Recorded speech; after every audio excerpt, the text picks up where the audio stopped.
gudoomiyaha gobolka Banaadir ahna duqa magaalada Muqdisho Yuusuf Xuseen Jimcaali Madaali ayaa maanta warqad ka soo baxday xafiiskiisa waxa gabi ahaanba lagu hakay lacagihii canshuuraha ee laga qaadi jiray guryaha ku yaala magaalada. Warqad ka soo baxday xafiiska gudoomiyaha gobolka Banaadir uu warbaahintu u aqriyay afayeenka maamulka gobolka Banaadir Saalax Xasan Cumar ayaa lagu sheegay in gudoomiye Madaali uu markii uu arkay sharciga canshuuraha iyo kan lagu dhisay guryaha iyo daaraha waaweyn uu hakay qaadista lacagaha canshuurta ee laga qaadi jiray guryaha. Sababta ayuu ku sheegay afayeenka in la nidaaminayo habka canshuur qaadista guryaha isla markaana laga bilaabo maanta guryaha laga qaadi doonin canshuurta ilaa laga gaarayo 31 bisha 12 ee sanadkan 2022. Bismillahir Rahmanir Rahim. Ku socoto gudoomiyaasha degmooyinka iyo deegaanada gobolka Banaadir ku socoto agaasimaha waaxda canshuuraha dawladda hoose Xamar ku socoto shirkadda Man Agents og taliyaha ciidanka ilaalada deegaanka Xamar taliska qaybta guud ee booliska gobolka Banaadir agaasimaha guud ee dakhliga kala duwan agaasimaha guud ee maamulka maaliyadda xogayaha guud ee maamulka gobolka Banaadir gudoomiye ku xigeenada maamulka gobolka Banaadir ujeedo joojin canshuuraha guryaha gudoomiyaha gobolka Banaadir ahna duqa magaalada Muqdisho markuu arkay dastuurka Jamhuuriyadda Federaalka Soomaaliya markuu arkay sharciga lagu dhisay gobolada iyo degmooyinka ee nambarkiisu yahay nambar 6 soo baxay markii taariikhdu ay tahay 12 bisha 1980 markuu arkay sharciga canshuuraha guryaha iyo daaraha gobolka Banaadir ee nambarkiisu yahay 43 soo baxay markii taariikhdu tahay 23 bisha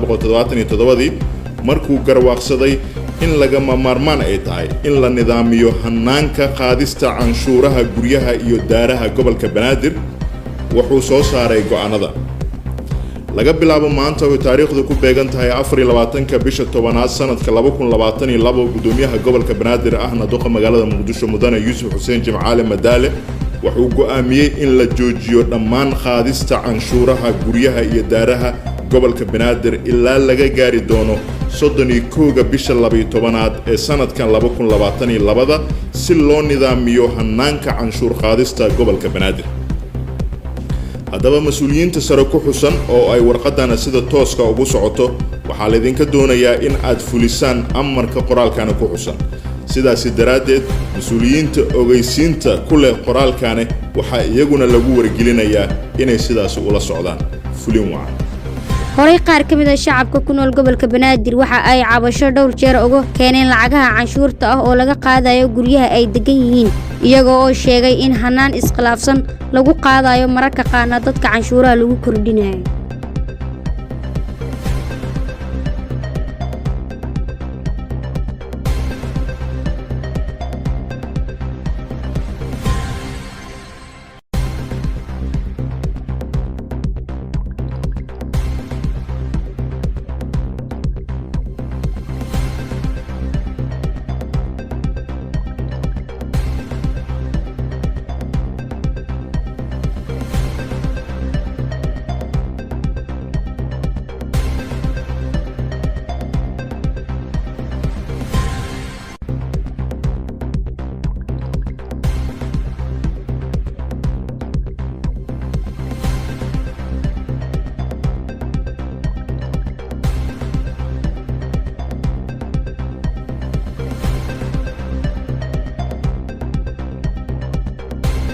Bismillahir Rahmanir Rahim. Mr. President, it's a great honor and pleasure to be here in the Democratic Republic of Congo to discuss and advance the bilateral relations of our two brotherly states and people. I thank His Excellency President Felix Tshisekedi and the people of the DRC for the wonderful welcome and hospitality afforded to my delegation during this historic visit. mudanayaal iyo marwooyin sharaf iyo farxad weyn ayay tahay inaan joogo halkan Jamhuuriyadda Dimuqraadiga ee Congo si aan uga wada hadalno xiriirka labada dal ee walaalaha ah iyo dadkooda waxaan uga mahadcelinayaa mudane madaxweyne Felix Tshisekedi iyo dadka reer Congo soo dhaweynta diiran ee heerkoodu sarreeya ee loo sameeyey wafdigayga intii aan ku guda jirnay booqashadan taariikhiga ah. waxaan rabaa inaan qiro labada door ee aad sida kartida leh u ciyaarayso mudane madaxweyne. midda koowaad, ahaanshahaga walaalkayga qaaliga ah ee mirtigeliyey ahna hogaamiyaha qarankan weyn ee Afrika, iyo midda labaad, waajibkaaga qaaradda ee gudoomiyaha midowga Afrika. I can assure you of Somalia's unwavering support of your ambitious policy priorities in both roles. Somalia and DRC enjoy a relationship built on mutual respect and cooperation for common endeavors, especially the sustainable development of our people and countries. waxaan ku xaqiijinayaa in Soomaaliya diyaar kula tahay taageero hagar la'aan ah oo la xiriirta hortaginadaada siyaasadeed ee labada kaalin ee aad ciyaarayso. mudanayaal iyo marwooyin, Soomaaliya iyo DRC waxaa ka dhaxeeya xiriir ku dhisan xushmad iyo in la iska kaashado hadafyadeena midaysan, gaar ahaanna horumarka waara ee bulshadeenna iyo dalalkeenna.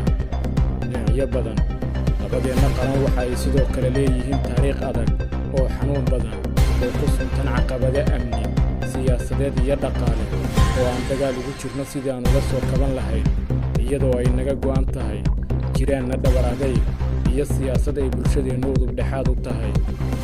waxaan kugu hambalyeynayaa mudane madaxweyne Felix Tshisekedi aragtidaada horumarinta nolosha dadkaaga, iyadoo loo marayo guulaha laga gaaray siyaasadda iyo dowlad wanaagga ee xoojisay dadkaaga tan iyo markii aad xafiiska timi, iyadoo si taariikhi ah oo nabad ah awoodda loogu kala wareegay DRC markii madaxweyne lagu doortay. way caddahay in dalku uu tallaabooyin muhiima u qaaday dhinaca dimuqraadiyiinta iyo hayaanka siyaasadda loo dhan yahay. In Somalia, like the brotherly DRC, we are also making clear and measurable progress on all fronts. Somalia is no longer the bad story coming out of the African continent. We are a beacon of hope building on a track record of strong economic, social and political reforms. Soomaaliya sida walaalaheen DRC waxaan dhinac walba ka samaynay horumarro la taaban karo. Soomaaliya maanta ma aha warkii xumaa ee ka soo bixi jiray qaaradda Afrika. waxaan nahay ilays rajo oo hay-adaha ay ku dhismayaan dhaqaale, bulsho iyo isbeddel siyaasadeed oo xooggan sida walaalahooda DRC. dadka Soomaaliyeed waxay doonayaan inay tiir dhexaad u noqdaan horumarka dalkooda oo ay si xor iyo xalaal ah u soo doortaan wakiiladooda. arrinta ku saabsan dadaalada Soomaaliya ee qabashada doorashooyin nabad ah loo dhan yahay kuna dhacda waqtigeeda, dowladdu waxa ay soo dhaweynaysaa kaalinta midowga Afrika ee fududeynta habraaca ay leeyihiin oo hormuudka ka yihiin Soomaalida, taasi oo horseedi doonta wada hadal u dhaxeeya dhammaan saamilayda Soomaaliyeed.